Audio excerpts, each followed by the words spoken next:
Hi everyone, in this video I want to tell you how you can start using Google Search Console MCP. First you need to visit this URL and scroll down.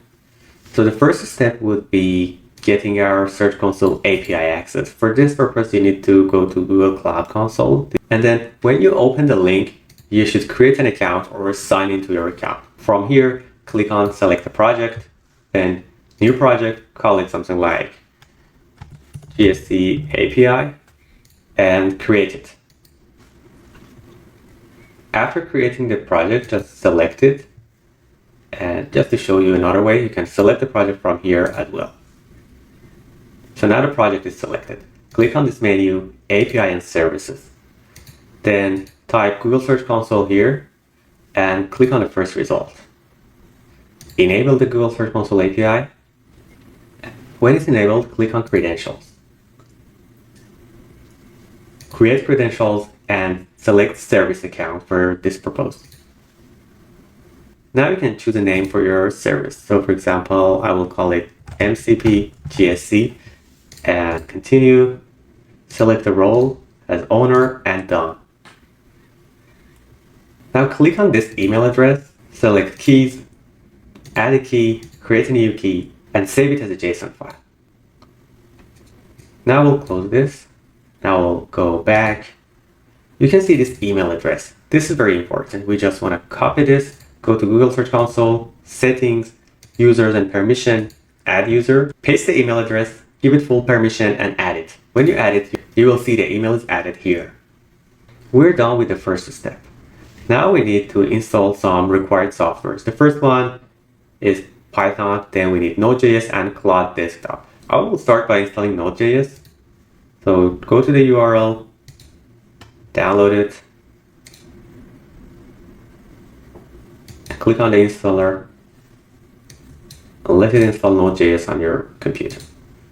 There are other ways, but in this video we are trying to use the most user-friendly and beginner-friendly methods. So Node is installed. Let's check if it's installed. Node. Okay, we are seeing the Node version here and npm. Okay, Node and npm, both of them are installed now. So I will close terminal, I will close this, and let's move to the next one, which is Python. Just download the Python installer from this page. And we can go through this exactly same steps. Click on Applications and scroll down to find Python here. Then you can click on IDLE. This window will open and you can just test the most simple Python prompts. For example, 8 plus 6, you can see 14. So this means that Python is correctly installed on your system. Now we can close all of these items because Python is properly installed. And now let's install Claude Desktop. After installing Claude, you can open it. If you're not logged in, just log in or create an account. And for now, we can close Claude. Our next step here is to download this repository from GitHub. There are different ways to do it. The easiest way is just to click on code here and then download the zip. I'll download it. And now we can unzip the file. Now the file is unzipped and it's time to open terminal again. Let me clear this. And right click on this.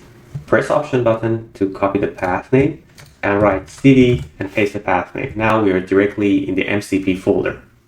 If it's your first time using Python on your system, it's really important to go to System Settings and then Privacy, Full Disk Access, and make sure Terminal has full disk access in your system. Let's install UV with this command. Our next step should be creating a virtual environment. If you're using Mac like me, just paste this, and now it's time to activate the virtual environment. When you see this venv here at the beginning of the line, it means your virtual environment is working properly. Let's try to install all of their requirements. To avoid any future problems, I will also install MCP. I tried to install MCP with different prompt, but it didn't work. So I will just write this command here to ensure pip is installed correctly. And now I will try to install MCP again. Now MCP is also installed. We're done with step number 4, and it's time to connect Claude to our Google Search Console account. We previously downloaded Claude Desktop, and we should paste this command in a new terminal. Just paste it and press enter, and you will see this.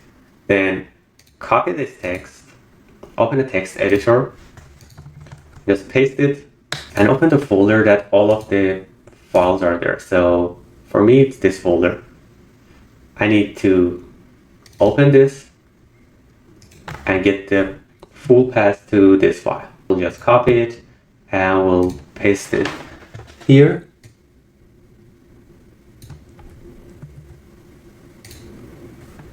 And also for the JSON file that we downloaded from Google Search Console, we need the full path as well. So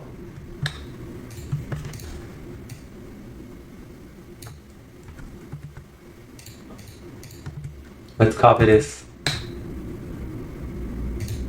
and paste it here. There is a problem with this command here. We need to write the full path to Python.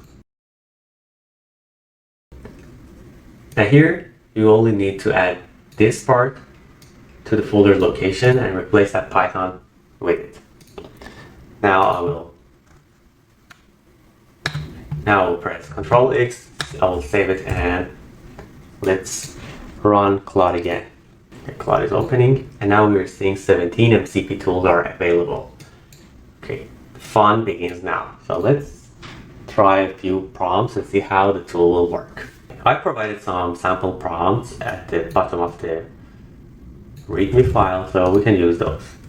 Let's see if it can list all of my GSC properties. As you can see, it got connected to my Google Search Console API, and now it's showing my properties. Now let's try another thing. Now you can see it got the top 20 search queries from my Google Search Console, and there's also some more information about it. Let's try this prompt with my other website.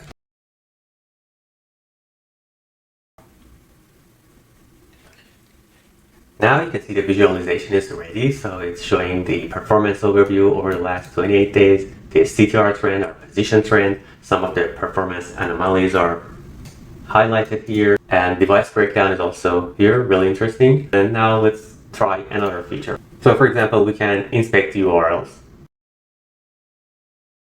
Let's see here. This is really useful information that we can see here. So I'm on my sitemap, and also on one of my Chrome extensions, we have referral links. Now let's take a look at the results, and as you can see, it's giving all of the information that I needed. Another tool that you can use is listing sitemaps and working with sitemaps. So for instance, I will say list all of the sitemaps. I found most of the sitemaps. Now you can see the sitemap analysis is ready. It found 2 main sitemaps where they were submitted, and also their child sitemap and some issues that it could identify. So it's just really interesting how it can get all of this data and also provide some suggestions. With a quick look, I can say the issue that it found is right based on the... Okay.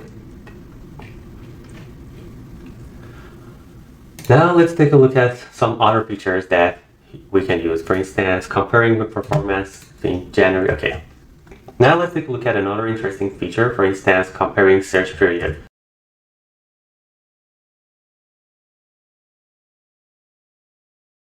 Okay. The comparison report is ready, so we have this beautiful dashboard here that we can take a look, and it's showing the January vs February performance, and also daily clicks are compared. And also we have some query changes as well, which is really interesting. Don't forget to add a star to this project here, and like and share this video.